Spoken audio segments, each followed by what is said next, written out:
কিসের খোদা? তুই তো হুদা। তুই কেমন খোদা যে তুই নিজে নিজের কুকুরের প্রস্তাব থেকে বাঁচাইতে পারলি না? আমার যদি কোনদিন গজব করে তোর বাঁচানোর ক্ষমতা নাই, তুই কোনদিন খোদা হতে পারস না।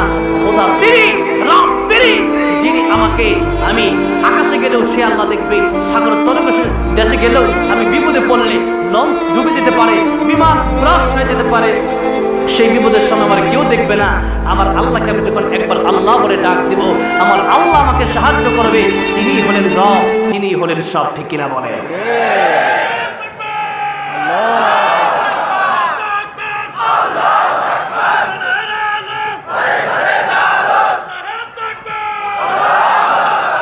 আমার ভাইরা, অনেক কথাই তো বলতে হবে। যদি ইবাদত নিয়ে কথা বলতে চাই, ইবাদত নিয়ে কথা বলতে গেলে সারা রাত আমার যাবে, বুঝতে পেরেছি। আর সামনে আমার যাওয়া হবে না। আসুন সামনের দিকে যাই। আল্লাহ পাক বললেন, তোমরা আমার ইবাদত